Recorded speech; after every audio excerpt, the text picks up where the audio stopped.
kuba atarageze mu ishuri ari umukobwa mwiza akaba atarize ariko afite gashoboye gukora ntabwo uzamushaka kubera ko we wize capacity yanyu itarenganiye ubumenyi bwacu uyu munsi biragoye ko washaka umugore wicara mu rugo icyo ntabwo bizashoboka ho tubyumvikane no ashobora kuticara mu rugo ariko ukamuremera ikintu cyo gukora utarize hari icyo ushoboye gukora bimufashemo abishaka twagirema twembi wagishaka ahandi ariko kikaba gihari gukora byo kwicara mu rugo no igihe kitaraboneka ariko wamukunze there is no problem kumushira mu rugo ukamushaka wamubonye umutima nakubwiye kumushaka kubana nibyo birashoboka ariko ejo bundi hakagira ikintu ukora none se wemera ko aho byumvikane ko wemera ko hari abantu muri bo character zabo no gukora bidahura urabyemera nimba utabyemera ntabwo turi bujyana naho nimba ubyemera hari umuntu wumva ko atakora yahabwa buri kintu cyose yicaye mu rugo ngo ari mwiza oya ibyo byaterwa na background yo wemera ko hari umuntu ngo ari mwiza atakora oya waba afite ikibazo kandi afite n'imyizerere ye afite background yego barahari ashobora kuba wenda arabaye muri background ye waba ari abakire azi ko ibintu byose bamuhereza urumva atari ubumuga ariko ubwo n'ubumuga bwo tubyihorera wabujyana he kuko ngaho tujye twumva kandi bamushaka se bafite amafaranga aya nagara yabo naye papa wabo na mama wabo kandi ariko nyine murambagiza imiryango bagiye kuvayo bahaze bashaka murambagiza imibuzi yuko one day no hamagara papa ukamubwira umukobwa wawe ararwaye atazanga kuvuza umukobwa we aterwa na sobo ko buryo mu byumvikana ubwo yakubwira ati hari sobo ko utameze gutyo rero wahura nawe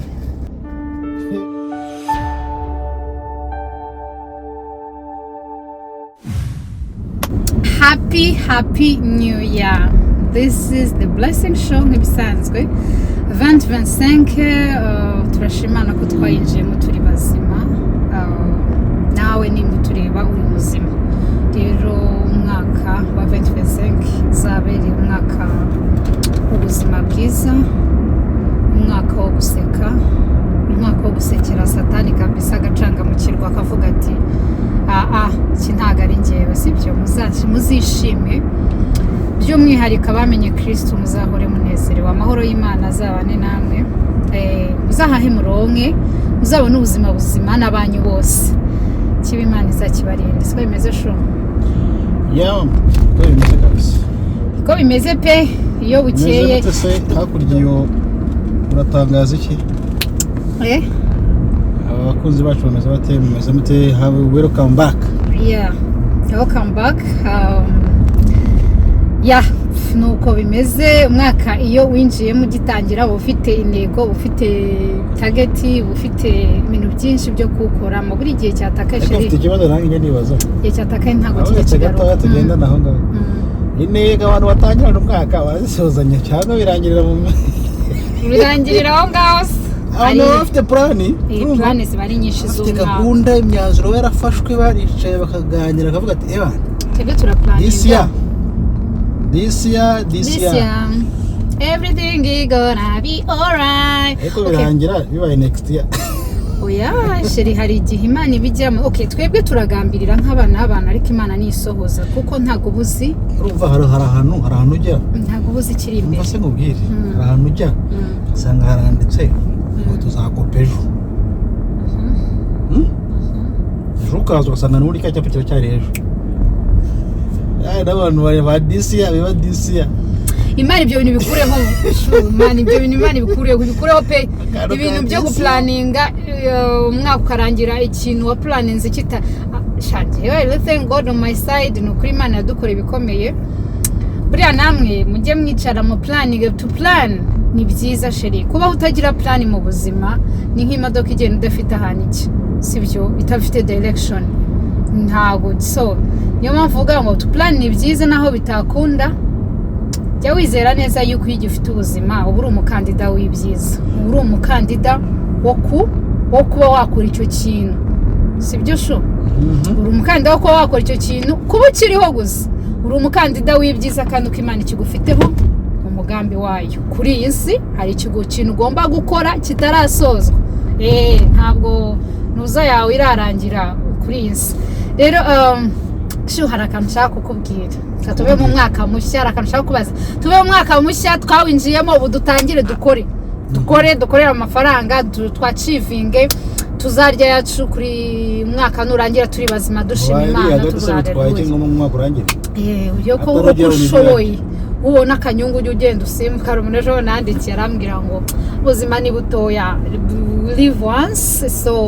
we have to enjoy kubonye amafaranga akanyungu pasendishire ku gifu mwana ntukajyeho so kurya uryizi y'amandazi mandazi araryoha man urya mandazi urenze igikoma cyangwa urenzeho ji n'icyayi binage makanga agafanta gakonje n'utaraka nk'ukanywe n'indazi n'utararirya urirye so ubuzima bugende neza nawe umva triste nariya kana hejuru y'ijya akabazo nashaka kubaza kubera iki nsubize dore ibi bintu bimaze kumbana ibibazo byinshi singa mfite ibibazo byinshi byo kubaza urumva kubera iki abasore b'iki gihe I'm sorry ko ngiye gukomentinga ku batipe muri abantu beza turabakunda bapana ibiki byose ariko kubera iki abasore b'iki gihe namwe mumfashe ku understandinga musigaye mukunda abakobwa bafite akazi okay twebwe on our side twizera ko umutipe agomba kuba afite akazi of course kuko niwe head of the family niwe muntu ugomba ku providing everything sibyo yego n'umukobwa agomba kugira ariko akenshi umugabo ari umutwe sibyo it's a must kuba afite ikintu gishobora kuba cyatanga ako gatoki mu ruko n'icyo kijumba sibyo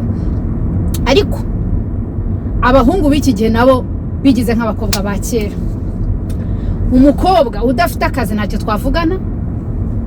isahani nzana iki nawe azana iki why kubera iki mumeze gutyo kuvuga ngo abakobwa turi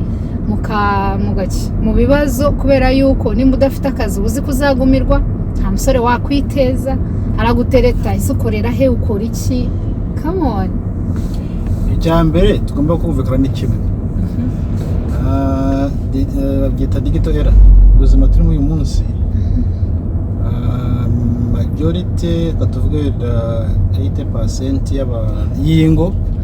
batunzwe n'umushahara sibyo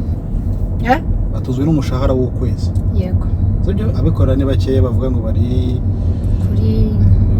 bafite akazi kari permanent gahoraho icyambere umusore nimba akora ahantu cyambere n'umukozi naga ari iwe saha ni saha yakora iki bamwirukana umukobwa nawe uri ahantu saha ni saha bakora iki bamwirukana tuve kuri gender balance reka tujye muri reality y'ubuzima iyo ufite akazi uhembwa ku kwezi already uri baguhaye akazi ariko nibivuze ngo iba permanent there saha ni saha ushobora kuba iki ushobora kuhava cyangwa bakahukura cyangwa se akazi kagahagarara iyo rero iyo case ibayeho habaho backup ya wundi mugenzi wawe uhari we ugifite akazi family koze iki iramuva zone aho turi kumwe cyane nabo turi kumwe ikindi iyo amaboko iyo ufite amaboko kumwe ukora ibintu bimwe nk'umuntu ufite amaboko abiri amaboko abiri yahuje abyara ikintu kigari gifatika sibyo so kuvuga ngo turashaka abasore barashaka umuntu ufite akazi oya yego ni sawa ariko nanone still ni inyunganizi kuri wa muvandimwe nyine ibyo ugushaka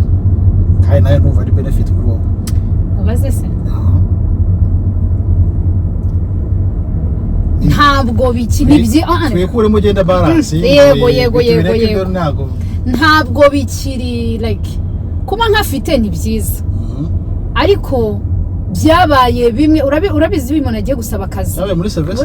urakoze iyo umuntu agiye gusaba akazi hari ibintu bimwe bigomba kuba bimuranga kugira ngo ahabwe ako kazi sibyo bashira hanze imyanya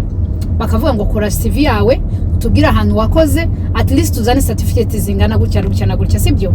so nukuvuga ngo byabaye muri bimwe biranga umugeni kandi kera mbantu banje ntago amafaranga cyangwa akazi kuba ku rugo am I right basamuhawe ukuntu ariko ntabwo byubaka urugo nyine kera oya ndabaza vuga kera urugo rushingiye ku kazi kanjye nk'umukobwa urugo rushingiye ku kazi kawe nk'umuhungu cyangwa urugo akenshi abantu babiri babana haba habayeho urukundo none usesheri uyu munsi uramutse ubonye umukobwa sibyo ukamukunda ndagusubiza according to uyu munsi umutima wawe hakunda umutima ntago hakunda hakunda umutima sibyo hari igihe ureba umuntu sibyo umutima nawe nagukunda abanza unyumve wari wabona umuntu ukamukunda gutera amaraso utera banza unyumve bishiramo biology nyinshi banza unyumve feelings okay feelings zawe zikuze neza urakoze okay it's okay cyo tuzi neza nuko amarangamutima yose aturuka ku mutima noneho biba inside ni kuvuga ngo sheri ubonye umukobwa sibyo uramukunze umutima amarangamutima yawe feelings zawe mwuka wera cyangwa Imana yashize muri wowe bwabo sinzi hari ikintu Imana yashize mu kiremwa muntu ntazi imuha common sense niko navuga cyangwa itekereza ikintu iyo kije kikakubaho nibaza ko ari wa mwuka wera Imana yashize muri twebwe ushobora kuba utekereza ikintu ukavuga ati this is the right iki ntago ari cyiza iki ni cyiza sibyo ni umujyanama wacu so nukuvuga ngo icyo kintu urebye umuntu umutima wawe uhamanyije nawe pe 100% kuvuga ati mva uyu muntu ni sawa uyu muntu pe umutima wanjye waranyuzwe turagendana turajana noneho umutima urakunze noneho reka igihe utere step mujye kuganira n'uwo mukobwa kandi urabona mu myitwarire mu burere kera bajyaga baho kuranga barangaga umukobwa ufite uburere n'umuntu mu yandi magambo uyujuje ubumuntu n'umuntu waba ni wife material you understand ni umugore w'umutima ntago ari wa mugore uzaza ngo nuko ufite ibintu waba ufite abudafite I don't care as long as we are in love together dufite amaboko n'ubuzima we can achieve sibyo so wowe ugiye kuganira nawe muragana arakubwira tumva nubwo ndeba ndi mu rugo nakazi mfite ariko nizera neza yuko uko ubuzima bugenda buhinduka ushobora kuzabona akazi ushobora kuzagira gute ariko nta kazi mfite for now nta kazi mfite ndiyicarira mbarikira umwapfara koko Kristo mwapfa icyo ngo that's you sheri adafite akazi uyu munsi se ariko ejo bishobora afite umushomeri w'umukobwa afite qualification zose zishobora kumuhesha akazi se arazifite mbega afite ibintu byose byamuhesha akazi niyo kaba ari akazi runaka ko muri iyo level murimo nawe yagakora bayo nkuriya nka wa muntu wambwiye ngo njye ntabwo nyine level y'ubuzima ariho cyangwa se muriho akazi kose none se mugiye kureba level y'ubuzima nyine baza yes umuntu utarize ntabwo nakundana nawe mva nkubwire tujyane aho ngaho rero tujyane iki ngaho wabwira mugabo mwiza ntabwo uzihanika mu bintu udashoboye ibiki se sheri use wowe nimba udashoboye mbega hari level y'ubuzima runaka uriho sibyo none se uzajya kwishyira ku muntu mudahuje level ngaho nubwiye ubuzima none se sheri oya buretse mudahuje level gute se level nyine level y'ubuzima ndavuga level yo come on level y'ubushobozi runaka buretse va ku bushobozi ngiye ndi kuvuga nimba imitima yanyu yahuye gutya mwembe se mugakundana nimba mwahuje sava kuki ujya kuri level y'ubuzima ariko umwe ni umunyonzi ngo undi ni umuntu unuza umuntu mudahuje ariko class y'ubuzima kuki se utamwaproachinga come on what's love sawara komeza it's something crazy you know nimba rero ibya crazy bijemo love urukundo ni rurobanura urukundo ni rureba ku kintu runaka try to understand sibyo ntabwo ndi kubashuka ibintu byahinduye isura nyamuneka abakobwa barababaye for sure reka mbabwire hanze hano kubona akazi ntabwo byoroshye sibyo ariko abakobwa barababaye pe kubona umusore nimba afite akazi atuyungu akazi afite nta kintu twavugana sibyo ariko level reka nkubwire sheri ubu rero ukamubwira ikintu kigiye kuzabaho hagiye kuzabaho ikintu cyo gushaka abantu bafite akazi ariko mu by'ukuri imitima yanyu itamacingana twe turi mu kazi navuga akazi icyo kintu kigiye ni nacyo kigiye kuzajya gisenya ngo zimwe na zimwe urimo uravuga ngo sibyo uyu munsi nta kazi ufite sibyo yego ariko ufite capacity cyangwa se ufite ubushobozi bwo gukora akazi sibyo nakubwiye nanjye ni ejo uyu munsi ushaka kuba ufite akazi nkagushaka ejo kagahagarara capacity uri kumbwira ni yesobanura to explain ushoje kwiga sibyo wicaye mu rugo nurabona akazi that is understandable nanjye nkubaze se yego umuntu utarize wenda yaragize ikibazo nta kibazo cyo kuba atarahuye kuba atarageze mu ishuri ari umukobwa mwiza akaba atarize ariko afite icyo ashoboye gukora uzamushaka kubera ko we wize kapasite yanyu itarenganiye ubumenyi bwacu uyu munsi biragoye ko washaka umugore wicara mu rugo icyo ntabwo bizashoboka aho tubyumvikane no ashobora kuticara mu rugo ariko wowe ukamuremera ikintu cyo gukora utarize hari icyo ushoboye gukora bimufashemo abishaka twagirema twembi wagishaka ahandi ariko kikaba gihari gukora byo kwicara mu rugo no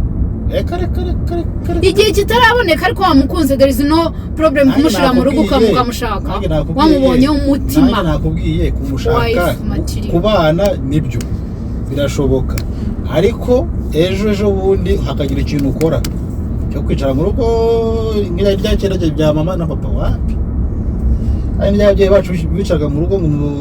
mu mama no mu rugo akarira abana niho kazi ke reka ntabwo bigikora muri iyi vizi I know ntabwo bigikora ariko abasore nge okay nge reka ngire inama basi nsaba sibyo reka ngire akantu mbisabira abasore beza abatipe twemera rwose bagabo b'abakobwa bacu sibyo reka ngire ikintu mbisabira kandi unyumve rwose ntunyumve nabi sibyo sho biraterwa n'uburyo wisabye bidashoboka se barabikora okay mwadufasha sibyo mwirwa muvuga ngo turashaka abagore beza ngo abagore b'umutima ngo abagore bacishijwe ngo abagore batagize gute come on none zo yashaka umuntu w'icyomanzi noneho mujya gusaba Imana musabe ngo turashaka umugore ufite akazi oya ushoboye Imana izamakaza akaguhafusha ushoboye iki umuntu muzima wavutse ufite amaboko ni gute adashobora hari abadashoboye kimwe cyose mereza nizera neza ko umuntu wavutse wemera ko aho byumvikane ko wemera ko hari abantu muri bo character zabo no gukora bidahura urabyemera nimba utabyemera ntabwo turi bujyane naho nimba ubyemera hari umuntu wumva ko atakora yahabwa buri kintu cyose yicaye mu rugo ngo nuko ari mwiza oya ibyo byaterwa na background yo wemera ko hari umuntu ngo nuko ari mwiza atakora oya waba afite ikibazo kandi afite n'imyizerere ye afite background yego barahari ashobora kuba wenda arabaye muri background ye waba ari abakire azi ko ibintu byose bamuhereza urumva atari ubumuga ariko ubwo n'ubumuga bwo tubyihorera waba ujyana he kuko ngaho tujye twumva kandi bamushaka se bafite amafaranga aya ntabwo ari ayabo n'aya papa wabo na mama wabo ariko nyine murambagiza imiryango bagiye kuvayo bahaze bashaka murambagiza ubuzi yuko one day nuhamagara papa ukamubwira umukobwa wawe ararwaye atazanga kuvuza umukobwa we zaterwa na sobo ko buryo mu byumvikanamo ubwo yakubwira ati hari sobo ko utameze gutyo rero wahura nawe imikino ahubwo ati naramugwa ariko wabaye umugabo iyo mikino hari abo batayijyana ariko abenshi basigaye bashaka imiryango ikize kugira ngo bizigamire which is wrong iyo ni topiki shureka okay ngereka nkwibwirire nari nyiri gusaba sheri nari nyiri gusaba abasore beza twifitiye hano ndabizi ko ubuzima turimo right now burahenze sibyo ikintu cyose kirahenze buranagoye cyane buragoye pe ariko bahungu beza abasore beza gushaka ni umuntu ni ikintu ugiye kubana cyo mu mutima cyangwa ni umuntu ugiye kubana nawe tugiye kubana nayo buri gihe cya buri munsi ibaze rero iyo marriage disappointing yes marriage ntabwo ari joke marriage ntabwo ari fun marriage ntabwo ari something it's beyond y'ibyo dutekereza sibyo ndi gusaba abasore mureke gukururwa n'amarangamutima cyangwa n'ibyo mubona mureke gukururwa n'amasura y'abantu mureke gukururwa n'uko umuntu asa cyangwa n'aho yize uko umuntu akubaza ngo wize he ukora he come on kubaza aho uze ni ikibazo nacyo kandi nyine bagira ngo akunagemo nyine abushirishemo atangira ajya kuraga uyibukuyeho akamukuyeho akubwiraga yumve kirasi uparitsemo yuko izo kirasi mana yanjye ntabwo umugore ariko se reka mubwire ngahe winjiza ngahe atangire yumve nimba ajya gutangira kuri zero cyangwa hari aho runaka mugiye guhera mufatanye. Niyo mpamvu murambagiza ibintu n'amafaranga, murambagiza umuntu wize, murambagiza umuntu ufite, murambagiza ntabwo mukirambagiza umutima umugore muzima. Nyamuneka umugore muzima ufite uburere, umugore uzajyana ahantu akagira discipline, umugore uzubaha iwanyu, umugore uzakunda iwanyu, umugore uzaca bugufi, umugore muzabana mu bino mu byiza. Ariko umugore muzabana wagira ikibazo akubwira ati mfite ahandi ho gushakira, mfite plan B. Ubwo numva umutima nyine none ko nta mutima mushaka, murashaka amashuri, murashaka umushahara, murashaka amafaranga, murashaka hari capacity mugene, hari rero mukeneye umuntu. Umuzungu yabyise neza mu kizungu ukabishyira mu kinyarwanda. Turashaka gufata umufatanyabikorwa. Mu kinyarwanda ni umufasha, mufashanye uvagarire hehe, umwacaha undacaha, gahunda yagundi bigenda neza. Reka mubwire nusogera gucaha wenyine nugera hepfo ntabwo haca. For now, okay, ndi gusaba abasore nukubitana n'umukobwa w'umutima, sibyo? Ukamubona ukabona ko afite uburere, umutima, ufite umuntu, ufite umukozi. Umukozi sumubwirwa n'iki kari umukozi nakaza afite atarana kigeze. Akose umuntu kumenya ni ibintu bihambaye. No, umuntu ufite amaboko n'amaguru arakora. Wisho mugakambwe umva basi umva ushoboye gukora iki. Zaba rero ayo uzamuzana wicara. Ndashaka kubeho tu. Wewe hahamura abasore. Abashokerata. Jewe reka mbabwire. Umuntu ubundi kambwiresho umuntu ufite ubumuntu, sibyo? Umuntu ufite discipline, umuntu warezwe. Nimba ubonye umuntu muzima, ubonye umukobwa w'umutima, ndavuga mu mico, ndavuga mu burere, ndavuga umuntu ujuje ubumuntu, sibyo? Kandi iyo umuntu agukunda kandi ubona ko agukunda by'ukuri ajyana nawe mu cyerekezo cyawe, arakubaha kandi aragufasha, aranagushyigikira,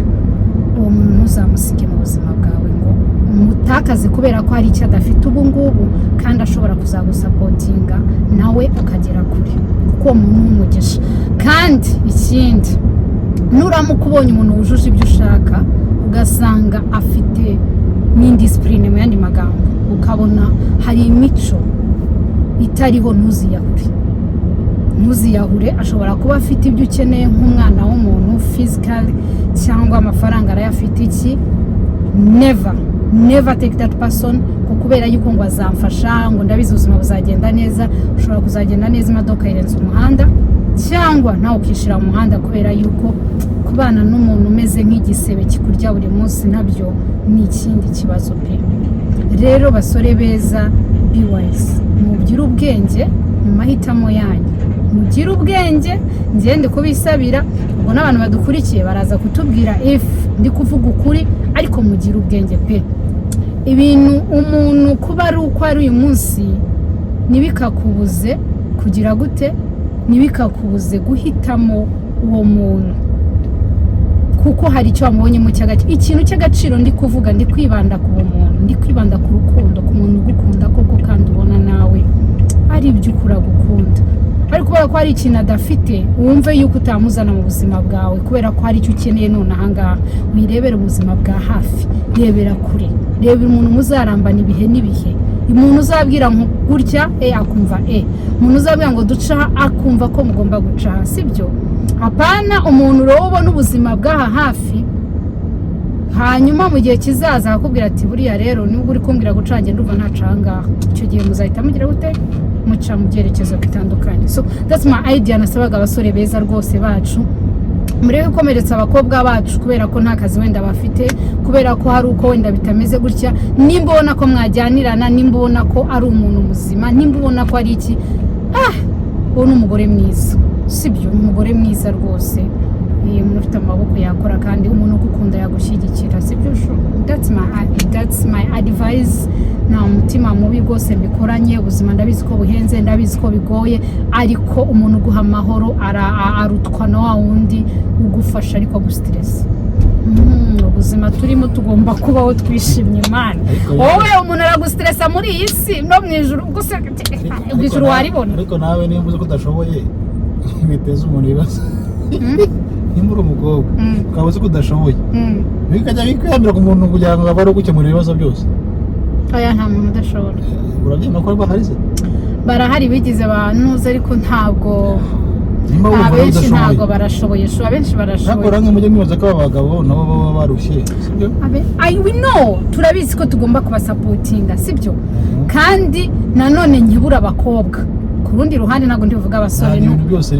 ari abahungu muri iyi video y'iki gihe oya reka nyamura abakobwa pe nawe nimba uzi ko umuntu aguhisemo for now akemera akavuga ati sheri kubera ko unkunda kubera ko unyubaha kubera ko mbona turi mu cyerekezo kimwe ndabikoze ariko I know ko twese hamwe tuzafatanya tugere kure icyo nawe uzagiharanire sibyo kugira ngo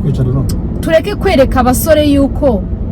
turi banuzi oya nabyo kwereka cyangwa tureke kubereka ko we aho haje no guprovinga something oya igihari nuko hari igihe umuntu ushobora yego ukora ibyo ushoboye kandi ubikore neza ntabyo guprovinga ngo nta guprovinga ariko hari igihe nawe umuntu ashobora kugutera courage yo gukora nshuti yanjye nyine courage ahubwo nawe ugira ko karova ngomba gukora sibyo no kuba no kudependinga ku muntu runaka yego adahari se byagenda bite abagore beza abakobwa beza wa muntu ejo adahari byagenda bite kandi ufite famille ugomba gufata ukayibyimba wenyine wamugenda na Kigali yego gusa utayibyimbye none aha ngaha muri kumwe ngo mufatanye akwereka inzira nawe umwereka inzira bidashobotse mufatanye ejo bundi hagira ikiba wabigenza ute nyine abakobwa natwe twisubireho none uremeye oya ikintu mvuga my point ndabagaruka ku bakungu cyane kubera ko abakobwa barababaye pe for sure barababaye kubera yuko umusore w'iki gihe areba ku bintu bifatika barababaye pe kandi icyo kintu ndagira ngo mugikure nimba mushaka abagore bazima nimba mushaka abantu b'umutima mureke gufokasinga ku bintu bizashira ejo bundi mufokasinge ku muntu muzarambana okay we are good good so thank you that was kakabazo nashaka kubaza uyu mugabo ariko did we make sense somewhere or did not make sense mutubwire namwe abahungu buryo bimeze muduhe muri comment you can also do something so don't forget to subscribe comment and share kugira ngo turebe uburyo twakwiprovinga our society turebe uburyo twagira n'inama muri ubu buzima kugira ngo bube bwiza kurushaho bye bye